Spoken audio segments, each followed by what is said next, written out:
નમસ્કાર, star India TV ન્યૂઝમાં આપનું હાર્દિક સ્વાગત છે। આપ જોઈ રહ્યા છો સ્ટાર ઇન્ડિયા ટીવી ન્યૂઝ, સત્યની વાતે સત્યની સાથે।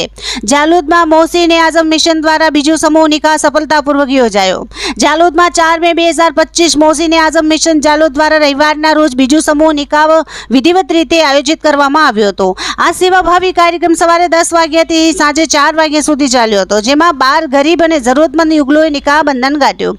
આ વિશાળ અને ભવ્ય સમારંભમાં અંદાજે 4000 મહેમાનોને ભોજનની વ્યવસ્થા કરવામાં આવી હતી। સમગ્ર આયોજન મિશનના સભ્યો, યુવા ટીમ અને લેડીઝ ટીમના સહયોગથી શ્રેષ્ઠ અને સુવ્યવસ્થિત રીતે સંપન્ન થયું। મોસીને આઝમ મિશન છેલ્લા 3 વર્ષથી સમૂહ નિકાહ યોજી રહી છે, જેમાં જાલોદ સહિત અન્ય વિસ્તારોના યુગલોએ પણ ભાગ લીધો છે।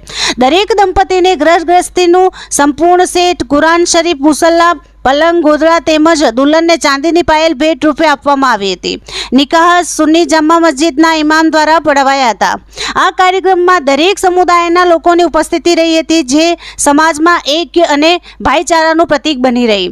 મોસીને આઝમ મિશન રાષ્ટ્રીય અને સામાજિક ક્ષેત્રે પોતાની ઓળખ બનાવતી આવતી રહી છે અને આગલા સમયમાં પણ આવી જ સેવાઓ માટે પ્રતિબદ્ધ છે। Star India TV news, Jhalod reporter Pankajbhai Pandit, જિલ્લા દાહોદ।